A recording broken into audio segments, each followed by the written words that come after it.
Hi guys, it's Katie. Today I'm going to do some meal prep. We're already a day late. It's Tuesday and it's 10 minutes to 4, so I can't probably get very much done this afternoon, but I want to get some longer term projects started, and then I'll probably finish this up tomorrow, but I'll put it all in the same video. So let's get started. I'm going to start by making some beef broth. This is for Vietnamese beef noodle soup. I put a little bit of water in my pot, but I need to boil a lot, so I'm actually cooking it in my tea kettle. I have an electric tea kettle. And I got some frozen beef bones, and these are pretty meaty bones. So I'm going to go ahead and put these in and kind of pre-cook them. You want to pre-cook them and then throw the first amount of water away. And it kind of goes against what I know from like making stocks and stuff. But I first saw this making galbi-tang, which is a Korean beef short rib soup, and then the pho recipe, which I'm making, also calls for doing this. This is not going to fit in my pot. And the reason why is because these are large bones and they're cut across the bone, so quite a bit of kind of stuff comes out of the bone, and it's not good like collagen or gelatin or anything like that. It's like other stuff, and it makes like a brown scum on your soup. Also, because this is frozen, there's like some blood on here, and there's also, they use a bandsaw to cut across these bones, so there's little bone fragments. So I'm just going to bring it up to a boil and boil it for maybe like 5 minutes, drain away all of that, rinse the bones and the meat really well, and then make my stock. While that's boiling, I'm getting everything else ready. So I have a little end of ginger here, I have a whole onion, and I got this spice packet. It has everything that I need. I think this is probably a lot more than I need, so I'm gonna use about half of these ingredients. Oh, that's cute. It comes with a little bag. I thought it was just a cloth and you would just like bundle it up, but it's actually a drawstring bag. Look at that. For the amount of bones I have, I'll probably use, let's do 4 of the star anise. They're pretty big. And then I'm pretty sure that this is cinnamon. Let's see what the ingredients say. Yeah, I think that's cinnamon. And then there is cardamom and cloves. One of those guys. Is that cardamom? I've only seen green cardamom, and they're like small little things. And all the cloves are on the bottom.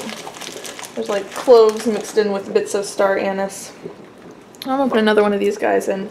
And another star anise. That's about half of the bag. So that seems about right. Oh, and this, I think this is licorice root. It says licorice. Cool. Okay. So we'll put that. And then tie this little bag up. This is so cute. Look at that. And then something I learned from beer brewing is never trust the drawstring, so I'm going to take this and sort of wrap it around like that. Okay, so those will go in when I'm actually making the stock. Alright, so there are the parboiled bones. You can see that kind of scuzzy stuff. So I'm going to drain that away, and then I'm actually going to cook this in my slow cooker to make the broth. But I thought that it would take forever for it to come up to a boil in the slow cooker, so I just did the parboil in the pot, and then I'm going to do the broth making in the slow cooker.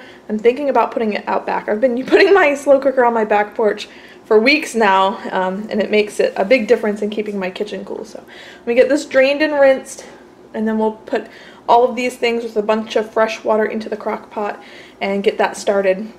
And I'm going to let that cook all night until tomorrow when I need it. And I'm going to take this outside, and then I'll pour water on it and get it started outside so I don't have to slosh a big thing of water. Okay, next I'm going to make some rolls for Sloppy Joes. What I have here are some that I made already. They were in the freezer, and they're like hot dog shaped rolls, but I'm going to go ahead and use them because that's what I have already made up. And I pulled these out of the freezer like 15 minutes ago, and they're already starting to become kind of like soft. So I need to get these on the pan so that they can thaw and rise up, and then that should take maybe 2 hours. So after dinner I'll go ahead and bake these, so that will work out perfectly since the sun will be down and I can bake them in my regular oven. I did do a practice run baking these in the crock pot. My crock pot's in use right now, and also I wasn't 100% happy with the way they turned out. Maybe a little more tinkering and I could get it to work a little bit better, but I'm going to go ahead and bake these. So for now they're just going to thaw and rise. I also want to make some sourdough English muffins, but I'm not sure if I'm going to get to these just yet, so we'll put it here so I remember about them. But first I'm going to do a couple more quick things. Okay, so quick thing number one, I want to soak some cashews to make cashew sour cream. Okay, I'll use this jar because it has the measurements on it, so I'm going to soak a cup of raw cashews. I'm just going to soak them in some tap water overnight. And then tomorrow I'll use that to make cashew sour cream, like a vegan sour cream substitute. I also purchased some bean sprouts. These are mung bean sprouts, and they go bad really fast. And the best way to keep them fresh is to rinse them as soon as you bring them home from the grocery store, and then rinse them every day until you use them. And you really should use them right away. But I'm not going to use these till probably tomorrow, I think, is when I'm going to have them in with the beef noodle soup. So I'll just rinse them, pick out anything that looks like it is even starting to head south, because one bad apple spoils the bunch. So get those rinsed off and let them drain for a couple seconds, and then I'll pack them up in this plastic container and I'll put an absorbent cloth in the bottom.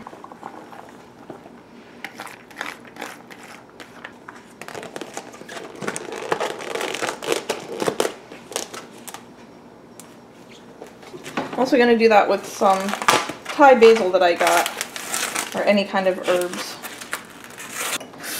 Rinse in cold water and then pack up with an absorbent cloth and put in the refrigerator.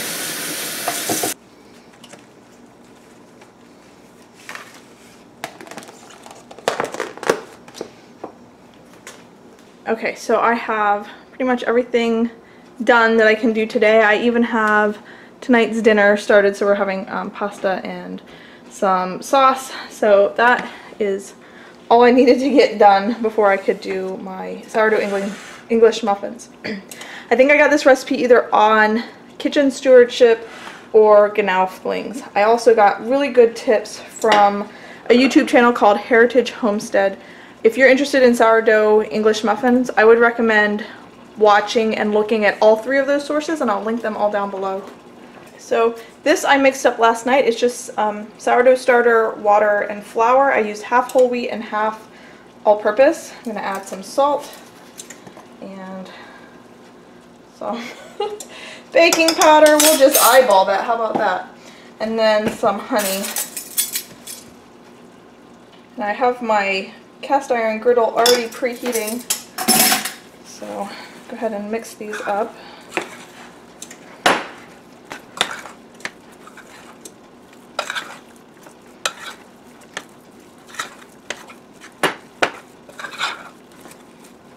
Okay, so my cast iron griddle is preheated. When you're cooking with cast iron, if you're not, you know, a pro at cast iron, a big tip is you want to use a lower heat than you think you will need, but you want to give it a full 10 minutes to preheat. So you can't just put it on the burner, turn it up on high, and start cooking. You want to cook on a low heat, but you want to give it time to preheat. So the best way to find out if your skillet or your griddle or whatever is preheated is, you know, the burner is right under here and it's nice and hot under here, but it's got to have a chance to travel all the way down the handle. So I just touch the end of the handle, and if it's heated up, then I know that my cast iron is hot enough to cook on, or preheated, I should say. It's not really that hot, it's just preheated. So I'm going to use just a little bit of coconut oil. I'm going to put some on my hand and just a little bit on my griddle, and using this scoop, scoop it into my greased up hand here and try to do a quick shaping, and then and put it down on the griddle.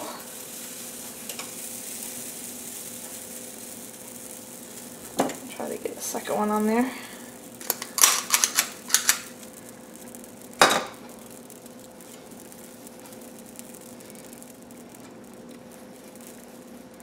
And sometimes you just can't expect them to be perfectly round. The more you mess with them, the less likely that they'll end up being round anyway, so just kind of work quick. And I probably need a little bit more oil on my hands, but let's see if I can make this work.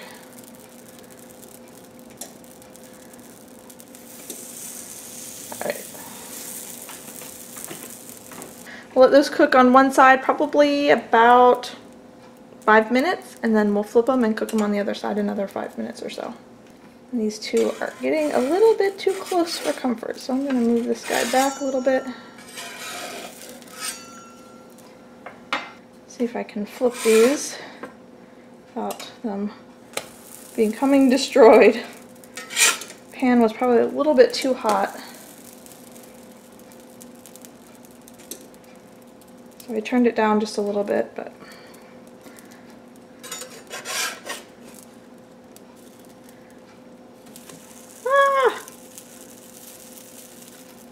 okay, so my pan was a little hot, so they're cooking a little bit faster on the outside, probably not cooking in the middle enough. So I'm going to put them in my toaster oven just so that they're fully cooked. And then I'm going to let my pan cool off a little bit, and hopefully the next batch cooks a little bit slower. So oil up my hands and try this again.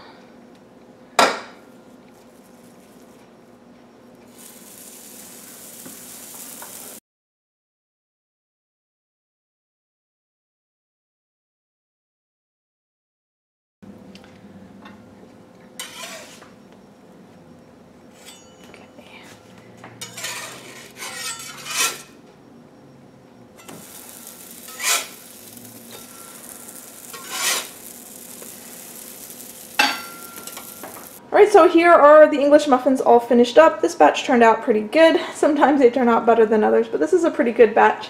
And I'm going to give you a couple clips of the pho broth outside as it goes throughout the evening, and then everything else will finish up tomorrow. I also have my buns here. I actually forgot about them, so they kind of overproofed, so they're a little flat, and then I put them in the oven and forgot about them again, so they're a little dark, but I think they'll work fine. So there are the hot dog buns slash sloppy Joe buns for this week.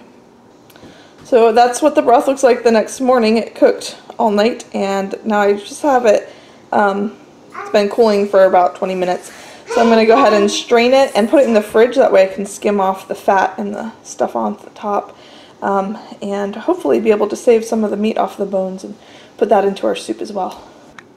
Okay, there is the broth, nice and dark, nice fat layer on top, which I can scrape some of that off, leave some of it of course.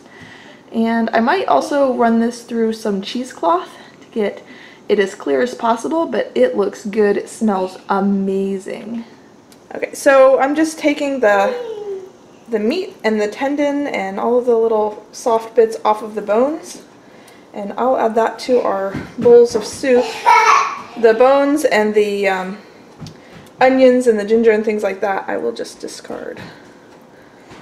Alright, so I did get quite a bit of meat and tendon off of those bones, which those were supposed to just be soup bones, so the ones that we got last time were just really meaty, which was nice. I'm going to cover these with broth just so that the meat doesn't get dried out or anything, and then I'll just keep this in the refrigerator and we'll add that to our soup bowls. And I couldn't help myself, I went ahead and put the bones back in. I left the spice packet in there, but I took out the onion and the ginger, contemplating putting fresh onion and ginger, but I'm just going to run these for a second run with half the amount of water and see if I can get squeak any little last bit out of those bones. We'll see how that turns out. I think the last thing I need to do this week is to make the cashew sour cream. I've shown this before, and I'll link the recipe down below. I do alter it a little bit. I use a little bit less vinegar and a little bit more lemon juice.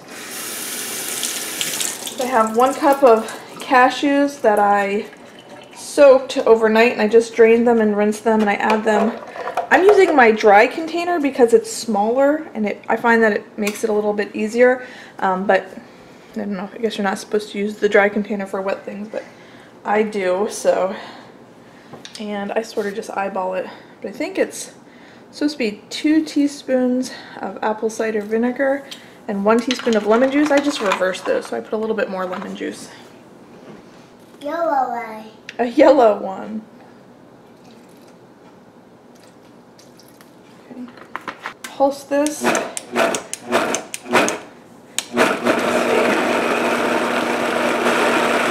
Put about a 1/4 cup of water. Okay, I forgot to add a little bit of salt.